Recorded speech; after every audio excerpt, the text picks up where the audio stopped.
시편 23편의 찬송을 우리가 함께 들었습니다. 우리 시편 23편은 아마도 기독교 역사상 그리스도인들이 가장 많이 사랑하고 또 즐겨 암송한 시편 같습니다. 또 그리스도인들뿐만 아니라 불신자들도 많이 알고 있고 또 익히 아는 시편이지요. 저 개인적으로도 시편 23편은 참 저에게 특별한 시편입니다. 저희 할머니께서 소천하시기 직전까지 늘 즐겨 암송하셨던 시편이 이 시편 23편이었고, 그리고 이제 오늘 성가대가 부른 찬송이 제 기억으로는 제가 들은 첫 번째 이 성가곡입니다. 제 기억 중학생 때 같은데 첫 번째로 듣고서 그 찬송에 큰 감동이 있었는데, 오늘 그 감동이 좀 다시금 제가 또 경험하는 놀라운 은혜가 있었습니다. 험난하고 고통스러운 인생을 살아가는 성도들에게 목자 되신 하나님의 이 보호와 인도하심을 찬양하는 이 시편은 큰 위로와 소망을 줍니다. 그래서 많은 분들이 찬송으로 혹은 그림으로 이 시편을 묵상하며 그 은혜를 나눕니다. 이 시편은 참으로 유명하고 우리가 잘 알죠. 그러나 이 시편은 많이 유명한 것만큼 그 깊은 의미, 그리고 그 본래의 의미를 우리가 다 알고 있지는 못하는 것 같습니다. 그저 이 시편이 그려주는 아름답고 평화로운 이미지로만 우리가 생각할 때가 많지요. 이제 그런 그림들이 있죠. 이게 푸른 초장에 양떼가 이렇게 있으면 목자가 지팡이 짚고 양 한 마리 안고 있는 이제 그런 그림으로 이 시편을 생각할 때가 많이 있습니다. 그러나 이 시편은 단순히 어떤 그런 목가적이고 낭만적인, 그리고 이 땅에서 누리는 만족과 평안만을 노래하는 것은 아닙니다. 오히려 이 시편은 영원하고 완전한 평화와 구원을 노래합니다. 궁극적으로는 하나님께서 예수 그리스도를 통하여 우리에게 부어주신 놀라운 구원의 은혜를 찬송합니다. 이제 이 시편 23편의 내용들을 좀 하나하나 자세히 또 깊게 우리가 좀 살펴보고자 합니다. 그 내용들 하나하나가 우리의 믿음을 자라게 하는 영적인 유익을 줄 뿐만 아니라 우리가 살아가고 있는 이 땅, 이 사망의 음침한 골짜기 같은 이 땅을 살아가는 우리에게 소망을 품게 하는 귀한 유익도 함께 있을 것입니다. 1절에 보니까 다윗이 너무나도 아름답고 놀라운 고백을 합니다. 우리 1절만 함께 읽어보겠습니다. 자, 시작. 여호와는 나의 목자시니 내게 부족함이 없으리로다. 여호와는 나의 목자시니 내게 부족함이 없으리로다. 아주 짧은 구절이죠. 그런데 이 짧은 한 구절이 가지는 의미는 너무나도 크고 놀랍습니다. 인생 가운데 견딜 수 없는 가난, 견딜 수 없는 고통을 경험한 분들에게는 이 1절 말씀이 그냥 쓱 읽고 지나가는 것이 아니라 정말 그 마음과 심장을 이렇게 쿵하게 하는 아주 크고 놀라운 찬송으로 아마 들리실 것입니다. 저 역시도 마찬가지입니다.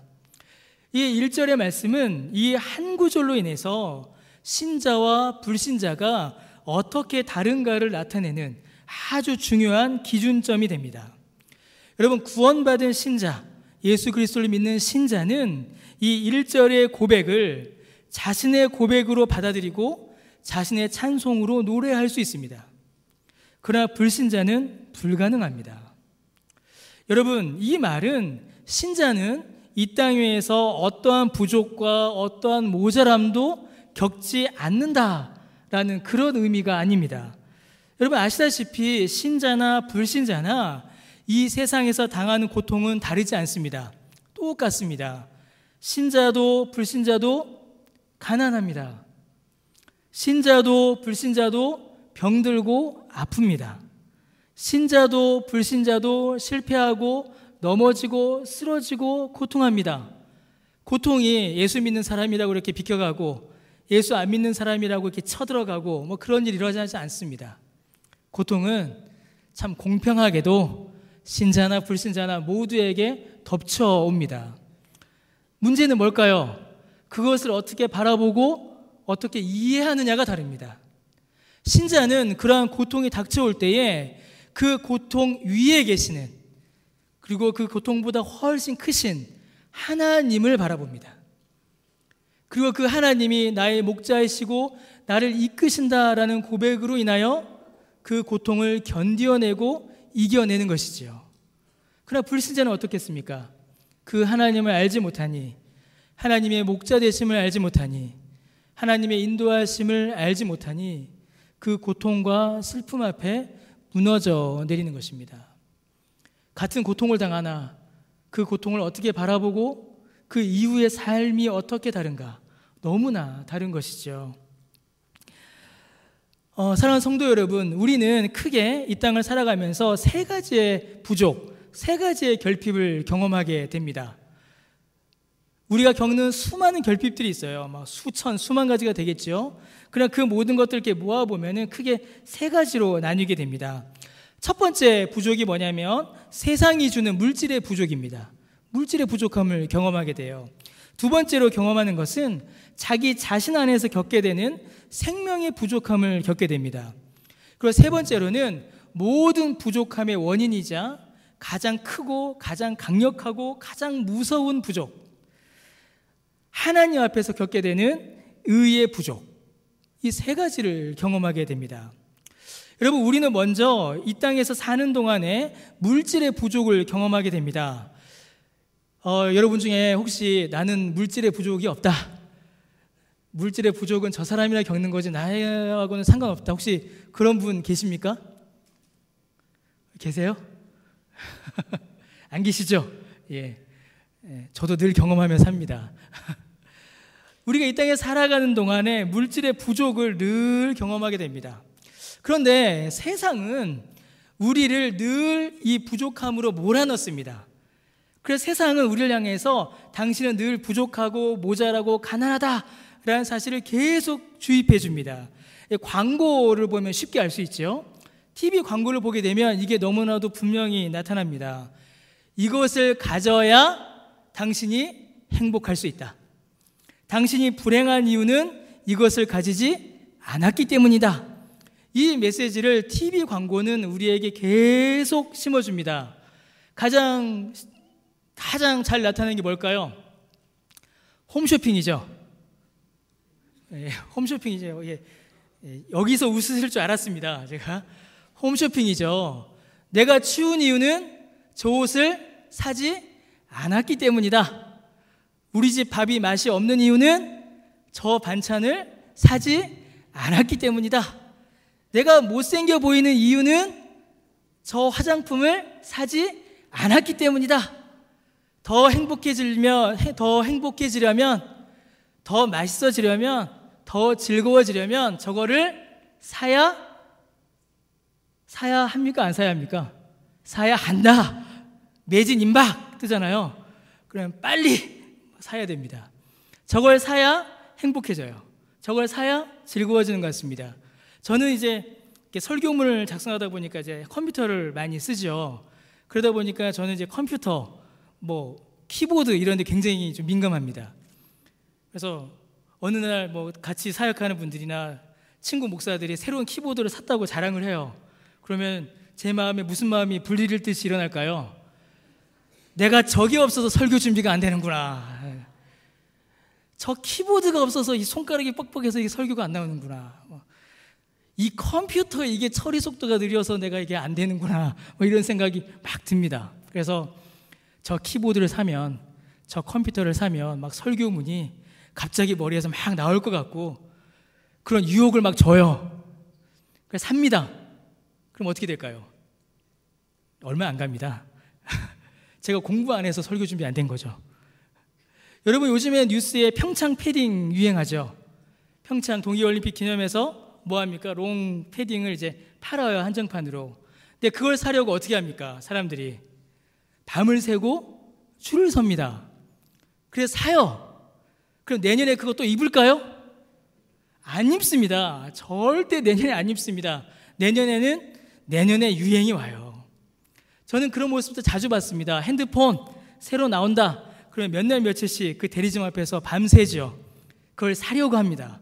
그걸 사야 내가 더 유능해지고, 그걸 사야 내 인간관계가 더 좋아지고, 그걸 사야 내 일이 잘 된다.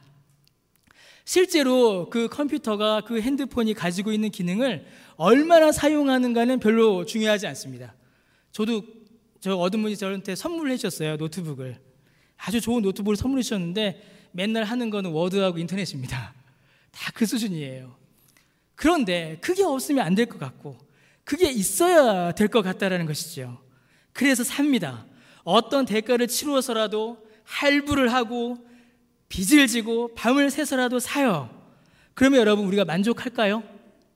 만족하지 않습니다. 부족함이 사라질까요? 사라지지 않습니다. 아까도 말씀드렸던 것처럼 내년에 유행이 찾아옵니다. 핸드폰을 사도 얼마 안 가서 새로운 모델이 등장합니다. 더 좋은 거, 더 새로운 거, 더 새로운 유행은 늘 나타나요. 세상은 끊임없이 이걸 반복합니다. 이걸 안 사니까 불행하잖아. 그래서 삽니다. 이거 헝건돼 버려요. 이거 또 사야 돼. 또 삽니다. 또 헝건돼 버려요. 사고 가난하고, 사고 부족하고, 소유하고 만족하지 못하고, 이 사이클을 계속 반복하는 게 세상입니다.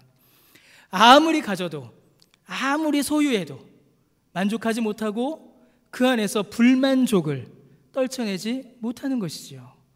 부족함을 떨쳐내지 못하는 것입니다. 그래서 여러분, 세상은 우리에게 결코 만족을 주지 않습니다. 세상을 통하여서는 우리는 결코 만족을 누릴 수 없습니다.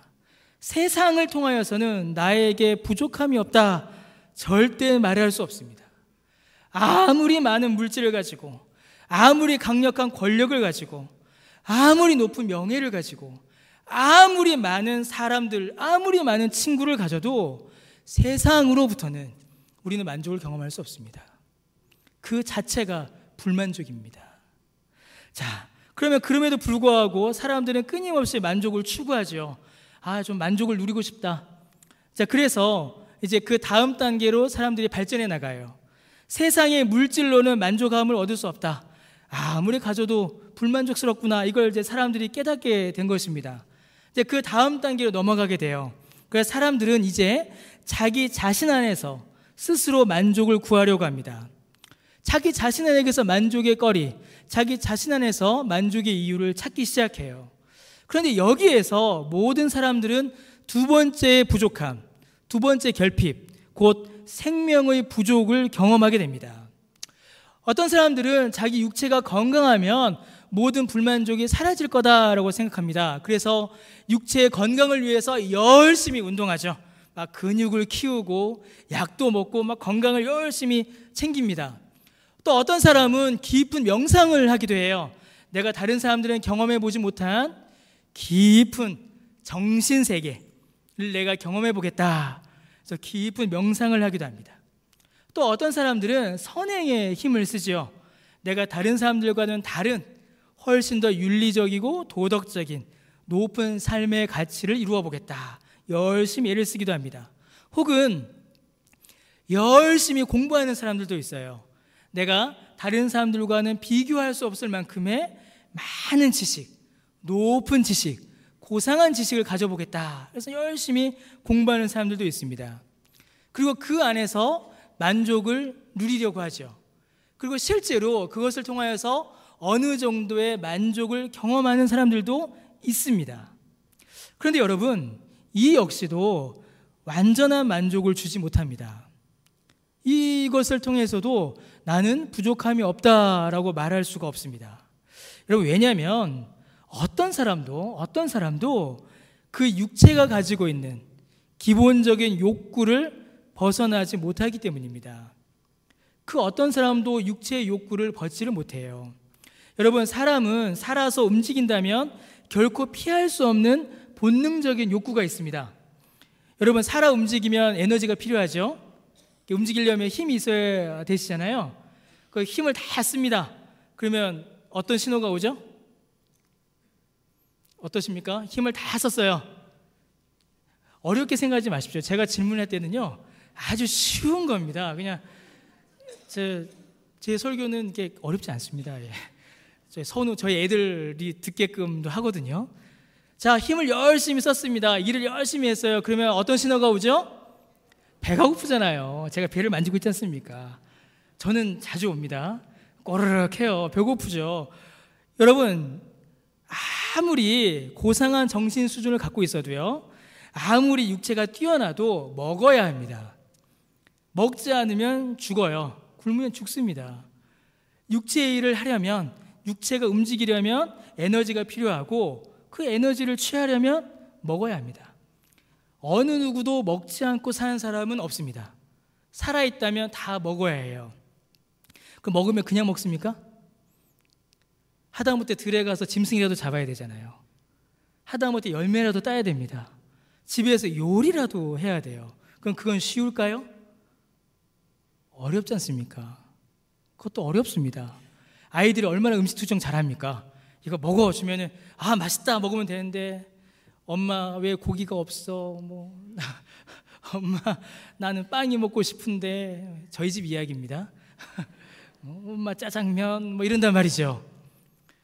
먹고 싶은 욕구, 그 욕망을 피할 수가 없어요. 어떤 사람도 피할 수 없습니다.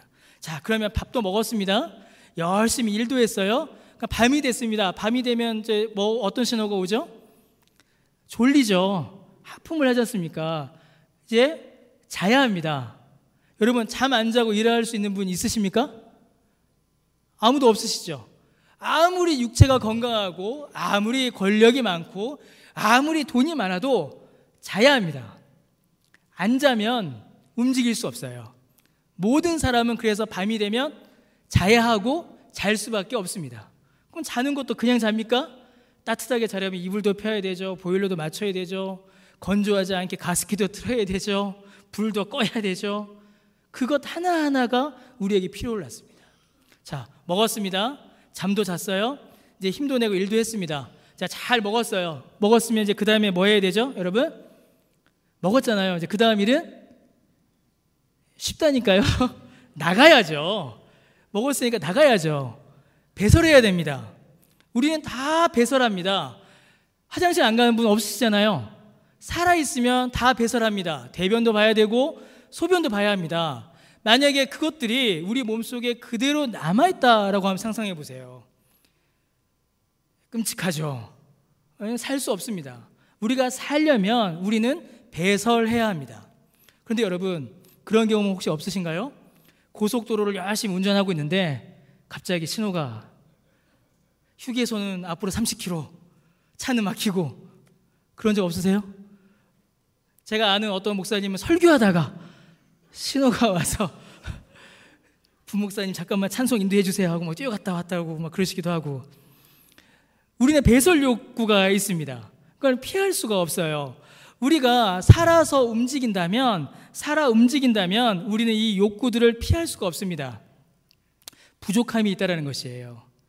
이것들을 만족시키지 않으면, 먹지 않으면, 잠을 자지 않으면, 배설하지 않으면 우리는 결코 만족을 경험할 수가 없어요. 근데 그 일이 우리 가운데서 계속 반복되고 있다는 겁니다. 책을 아무리 많이 읽어도, 아무리 많은 선행을 하여도 이 기본적인 욕구마저도 우리는 만족시키지 못합니다. 그런데 단순히 욕구의 문제에서 끝나질 않습니다. 더 심각한 문제가 있습니다. 바로 질병과 노화입니다. 어떤 사람도 감기 안 걸리는 사람은 없습니다. 어떤 사람도 아무리 그 육체를 돌보고 아무리 그 정신건강을 돌보아도 질병에 걸립니다. 질병에 걸리지 않는 사람은 없어요. 병치레 없이 건강히 산다 하여도 나이를 먹게 되면 육체가 연약해집니다. 노화를 피할 수가 없게 되는 것이죠. 그 육체를 아무리 단련하여도, 아무리 돌보아도 우리는 노화를 피할 수가 없습니다. 그러면 그냥 육체가 좀 약해지고 노화가 오는 것에서 그치면 좋겠는데 그치지 않지요. 최종적인 절망이 우리 앞에 있습니다. 뭘까요? 죽음입니다.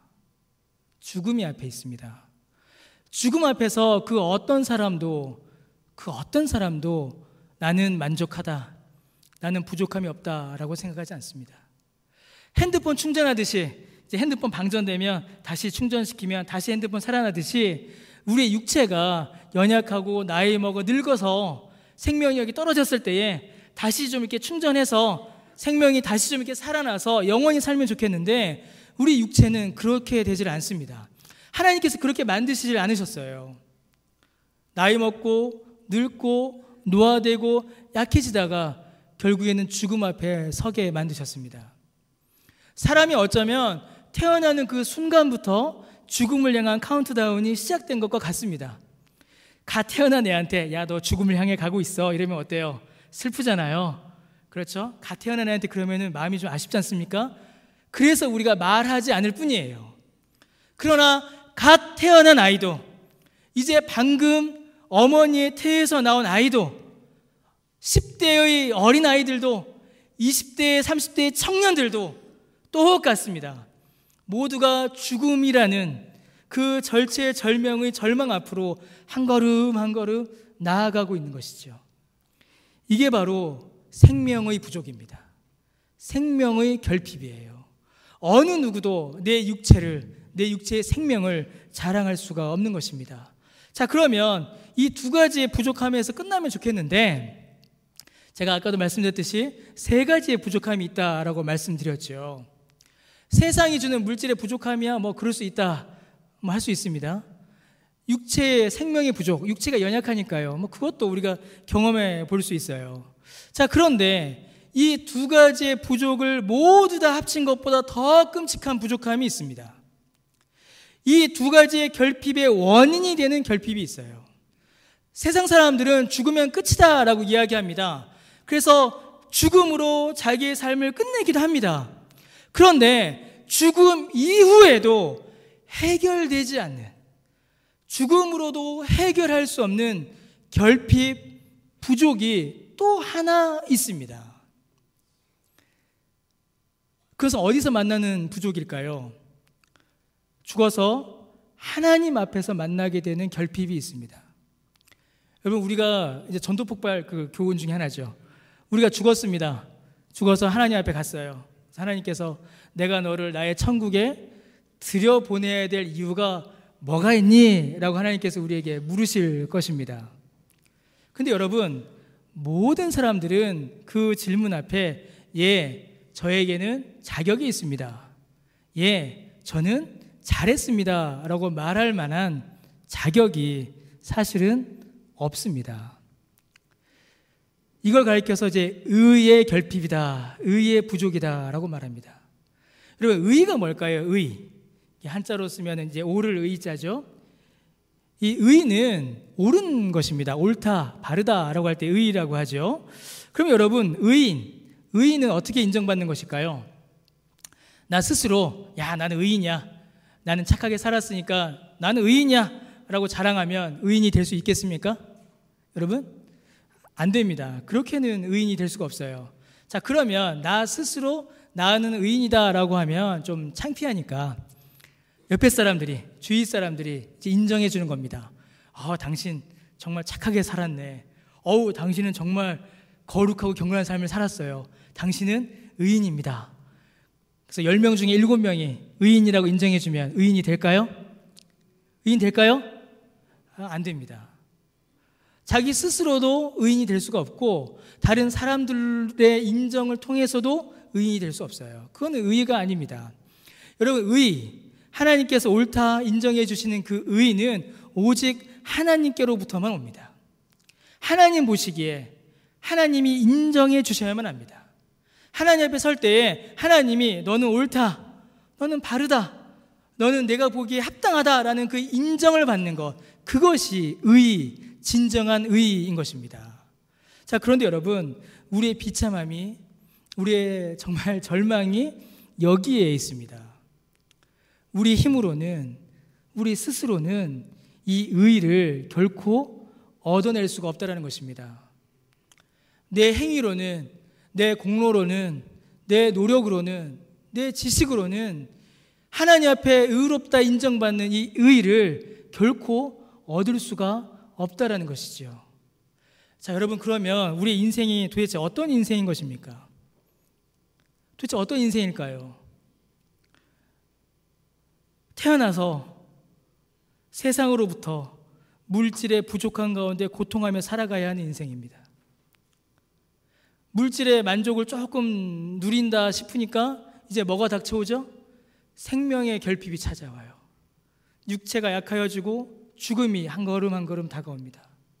자, 그러면 이것도 어떻게 노후를 잘 준비하여서 마무리했다라고 치겠습니다. 그럼 죽음 이후에는 좀 좋으면 얼마나 좋겠어요. 세상 사람들이 말하는 것처럼 선행을 많이 하여서 극락도 가고, 나중에는 내세에는 좀 부잣집 아들로도 태어나고, 그렇게 내세가 보장되면 얼마나 좋겠습니까? 그런데 죽음 이후에 하나님의 심판대 앞에 선다라는 것이에요. 하나님께서 우리의 행위를, 우리의 삶을 하나님께서 돌아보신다라는 것입니다. 그리하여 그곳에서 천국으로 갈지 영원한 지옥으로 갈지를 결정하신다라는 거예요. 그런데 우리의 힘으로는, 우리의 능력으로는, 우리의 자격으로는 그 심판을 결코 통과할 수가 없다라는 것입니다. 여기에 모든 인생이 겪게 되는 절대적인 절망이 여기에 있습니다. 모든 사람이, 어떤 사람도 피할 수 없는 절망과 낙심이 거기에 있습니다.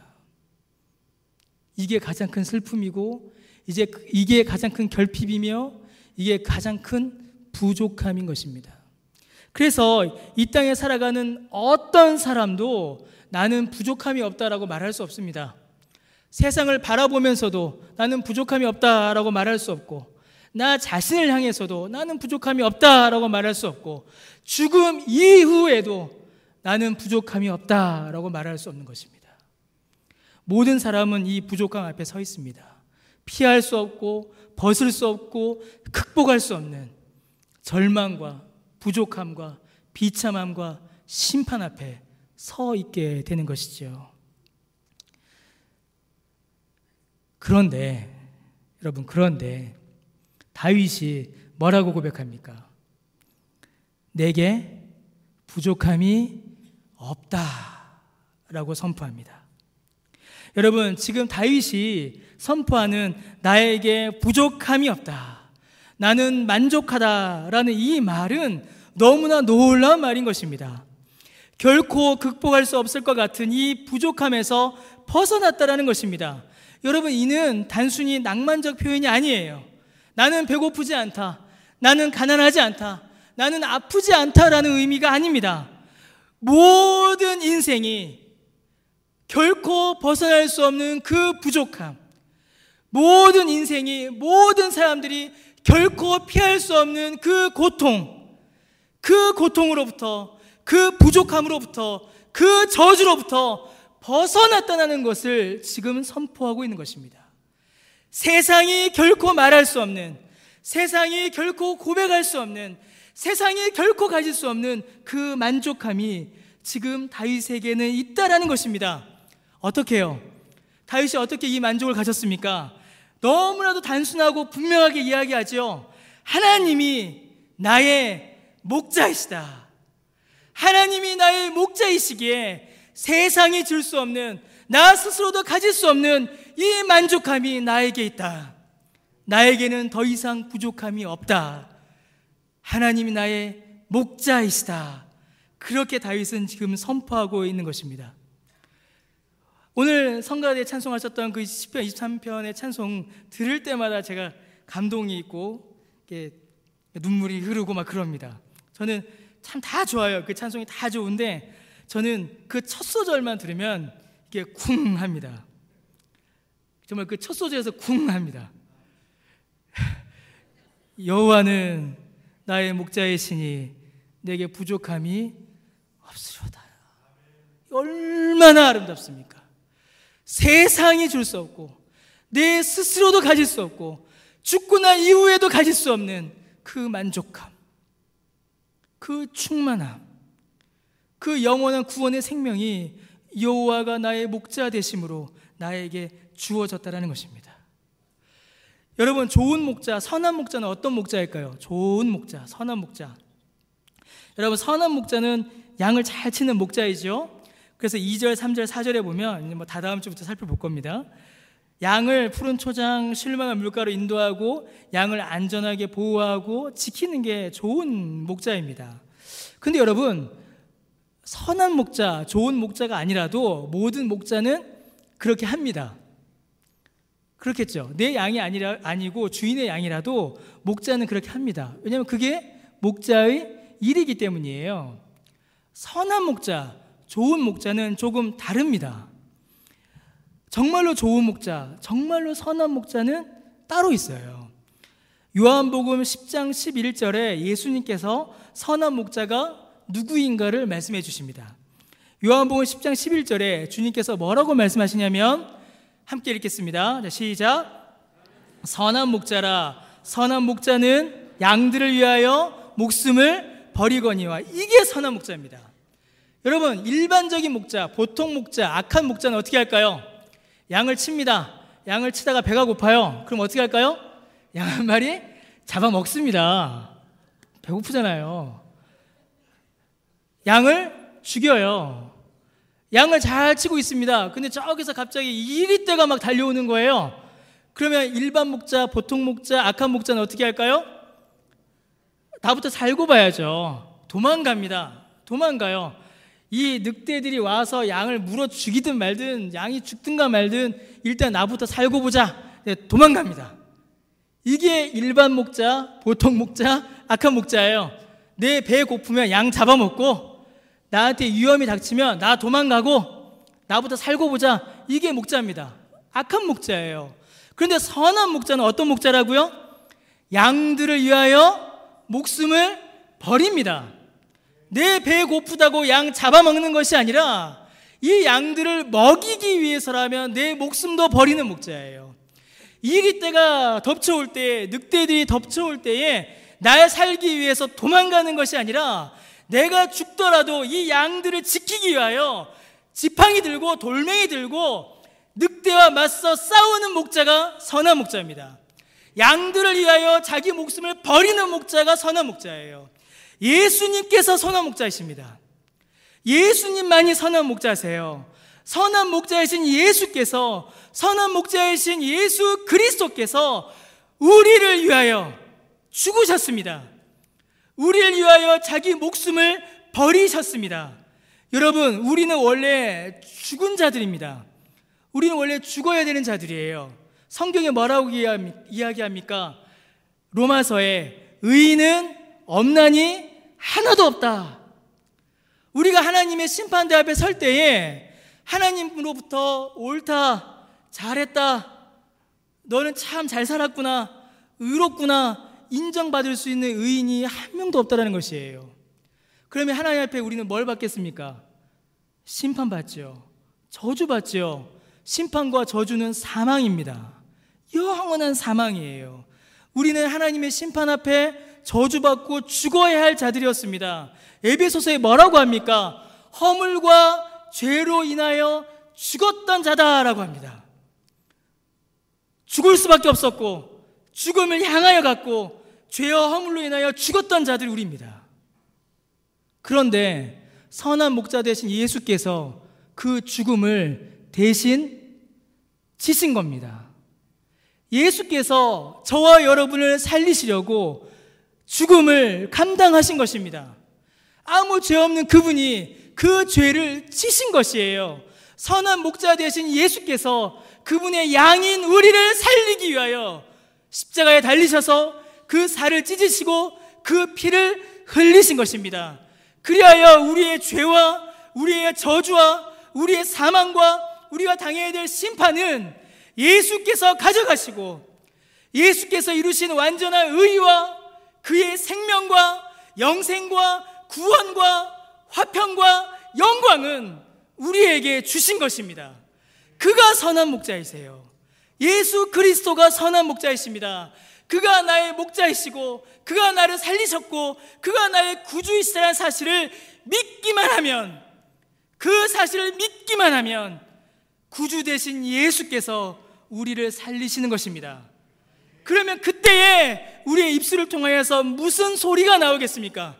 그때에 우리의 입술을 통하여서 어떤 찬송이 터져 나오겠습니까? 하나님은 나의 목자이시니, 예수 그리스도는 나의 목자이시니 나에게 부족함이 없으리로다. 그 찬송이 그때 터져 나오는 겁니다. 그때 그 찬송이 우리 마음에서 터져 나오는 것입니다. 나의 죄를 용서해 주시고 나를 구원하여 주시고 나를 영생으로 이끄신 그 예수 그리스도의 생명의 보혈이, 예수 그리스도의 그 구원의 은사가 내 것이 되는 것입니다. 그때 우리가 이 찬송을 하는 것이죠. 그러면 여러분, 우리는 어떤 만족을 가진 자들입니까? 우리는 영원한 만족을 가진 자들인 것이에요. 앞으로 누리게 될 영생의 만족을 가진 자들입니다. 앞으로 누리게 될 영광의 만족을 가진 자들이에요. 그렇다면 지금 이 땅 위에서 누리는 부족함들이 어떻게 보일까요? 지금 이 땅에서 우리에게 덮쳐오는 그런 부족들, 결핍들이 어떻게 느껴질까요? 아침에 일부 예배 때도 잠깐 이야기했는데요. 저희 집에서 가끔 하는 이야기입니다. 저희 아이들이 짜장면 이런 거 되게 좋아하잖아요. 막 저녁에 엄마 짜장면 이럽니다. 아빠 짜장면 그래요. 근데 밥을 먹여야 되지 않습니까? 그러면 그때 이제 속이지는 않고요. 약속을 해주는 거죠. 오늘은 밥 먹자. 내일 초밥 사줄게. 오늘 밥 먹자. 내일이나 모레는 피자 사줄게. 이렇게 미래를 약속해 주는 거예요. 그러면 또 우리 아들은 아직은 착해서 그 미래의 약속을 믿습니다. 아빠 내일 피자 사주는 거지? 아빠 내일 고기 사주는 거지? 그래, 그럼 오늘 내가 밥을 먹을게. 짜장면의 유혹을 한번 참아내는 거죠. 한번 견뎌내는 거죠. 내일 먹을 고기의 영광이 지금 먹을 짜장면의 즐거움보다 어떤 겁니까? 훨씬 더 큰 거예요. 훨씬 더 큰 겁니다. 내가 지금 이 짜장면의 즐거움에 취하여 내일 고기의 영광을 버리느니 내가 지금 짜장면을 포기하고 내일 고기를 먹겠다. 이 얼마나 성경적입니까? 지금 우리의 삶에 닥치는 고난과 고통의 그 괴로움으로 인하여, 결핍으로 오는 그 슬픔으로 인하여 주저앉지 마십시오. 왜요? 우리에게는 영원한 영광이, 영원한 복락이, 영원한 즐거움이 보장되어 있기 때문입니다. 우리는 지금 이 땅에서 살고 있지만, 지금 이 땅에서 다른 사람들처럼, 불신자들처럼 어떨 때는 세상 사람들보다 더 못하게 결핍과 부족을 경험하고 있지만, 그들에게 없는 영원한 만족과 영원한 영광과 영원한 생명이 우리 손에 있습니다. 우리에게 있습니다. 왜요? 예수께서 나의 목자이시지 않습니까? 여호와가 나의 목자이시잖아요. 선한 목자이신 예수께서 우리에게 그거 주시려고, 그 생명 주시려고, 그 약속 주시려고 십자가에 달려 돌아가신 것입니다. 사랑하는 성도 여러분, 다윗은 지금 선한 목자 되신 예수 그리스도를 찬송하고 있는 것입니다. 하나님께서 특별한 은혜를 허락해 주셔서 다윗은 미리 예수 그리스도를 알고 그 은혜를 찬송하고 있는 것입니다. 이 찬송이 우리의 찬송이어야 합니다. 이 찬송이 우리의 찬송입니다. 사랑하는 성도 여러분, 여러분은 만족스러운 삶을 살고 계십니까? 여러분 어떠세요? 만족스러우십니까? 감사합니다. 만족, 참 어떨 때 어렵죠. 아무리 가져도 불만족스럽고, 아무리 제가 이제 성가대를 제가 오래간만에 봤잖아요. 제가 중고등부 때 이렇게 성가대하고 청년 때 성가대 할 때, 찬양팀 할 때 항상 리더한테 맨날 혼났습니다. 이 지휘자분한테. 왜냐하면 아무리 열심히 해도 안 되는 게 있는 거예요. 아무리 열심히 하고 아무리 노력을 해도 막 예전에 저 찬양팀, 대학 때 찬양팀 할 때 손가락이 부러져라 이렇게 기타를 쳤는데 막 그거밖에 못 치냐? 너 치지 마. 아무리 해도 안 될 때가 있는 거예요. 아무리 해도 만족을 경험하지 못할 때가 있는 겁니다. 자녀들 키우시면서 그런 거 많이 경험하시잖아요. 저도 이제 애들 이렇게 조금씩 커가면서 아무리 기대하고 소망을 가지고 해줘도 안 되는 겁니다. 책 좀 봤으면 좋겠는데 맨날 게임이나 하고 있고, 음식 가리지 않고 이렇게 좀 잘 먹으면 좋겠는데 맨날 편식이나 하려고 하고, 끊임없는 불만족, 끊임없는 부족함에서 우리가 살아가고 있어요. 그러나 예수 그리스도가 우리의 만족입니다. 예수 그리스도가 있다면 아무것도 가지지 못하여도 우리는 부족함이 없는 존재입니다. 그러나 반대로 예수 그리스도가 없다면 모든 것을 가지고 있다 하여도 우리는 하나도 가지지 못한 존재가 되는 것입니다.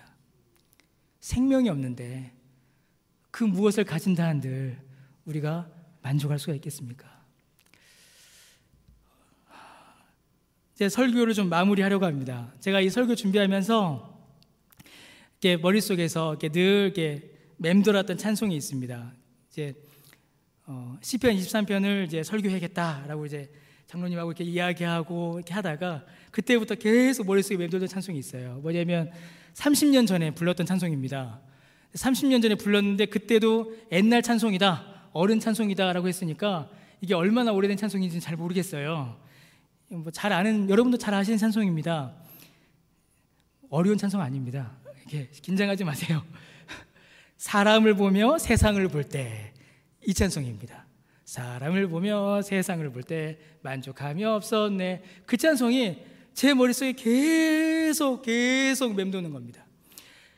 제가 10대 때는 잘 안 불렀어요. 10대 때는 모르니까요. 이거 어른들이나 부르는 찬송이지 안 불렀습니다. 20대 때는 촌스러워서 안 불렀습니다.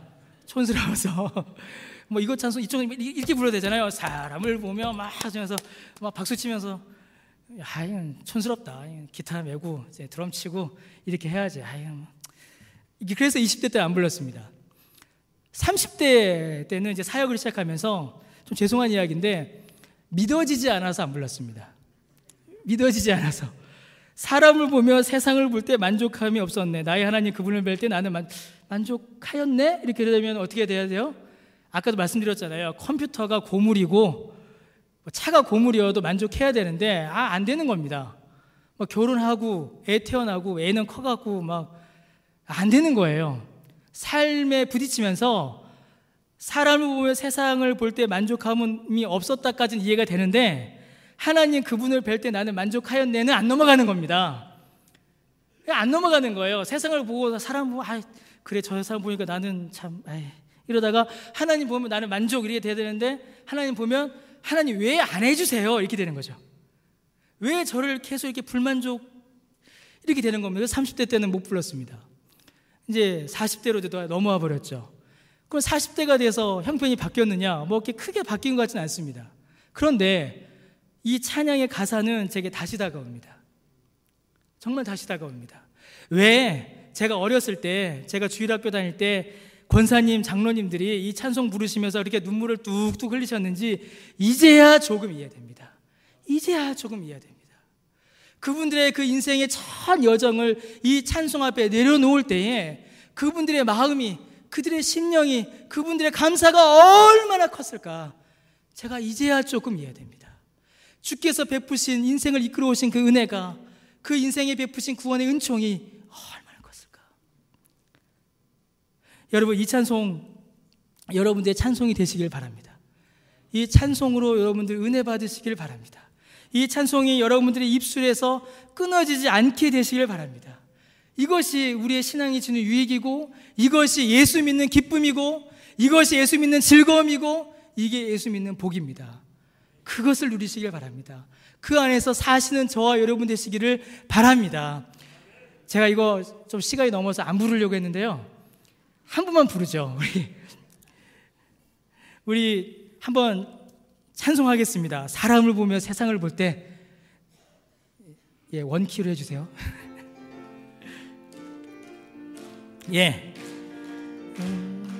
사람을 보며 세상을 볼 때 만족함이 없었네. 나의 하나님 그분을 뵐 때 나는 만족하였네. 저기 빛나는 태양을 보라. 또 저기 서 있는 산을 보아라.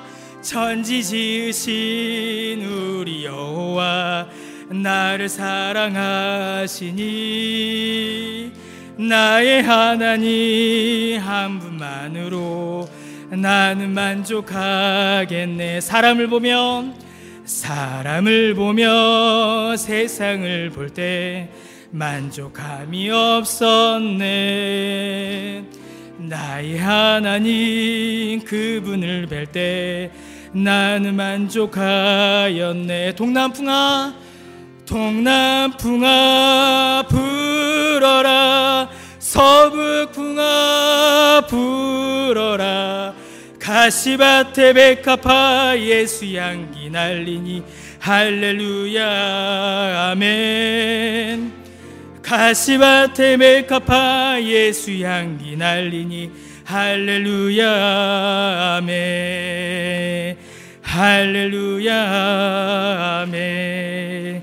이 찬송으로 늘 사시는 저와 여러분 되시기를 바랍니다. 잠깐 기도하겠습니다. 하나님, 사람을 보며 세상을 볼 때, 또 나 자신을 볼 때에도 우리는 만족함이 없습니다. 그러나 목자 되신 우리 주 예수 그리스도를 바라볼 때에, 목자 되신 우리 주 하나님을 바라볼 때에 우리는 만족합니다. 하나님, 따뜻하고 온화로운 동남풍이 불 때에도, 차갑고 매서운 서북풍이 불 때에도, 한 걸음 내딛기가 무서운 가시밭을 걸을 때에도 예수 그리스도로 인하여서 우리가 할렐루야 찬송합니다. 예수 그리스도로 인하여서 우리가 만족합니다. 우리에게 예수 그리스도를 믿게 하시고 그 믿음을 주시고 그 믿음으로 살게 하시니 그 은혜를 감사드립니다. 오직 하나님만 영원토록 영광과 찬송을 받아 주옵소서. 그 믿음으로 살아가는 우리 모두가 되게 하여 주옵소서. 감사드리며 예수님의 이름으로 기도드립니다. 아멘.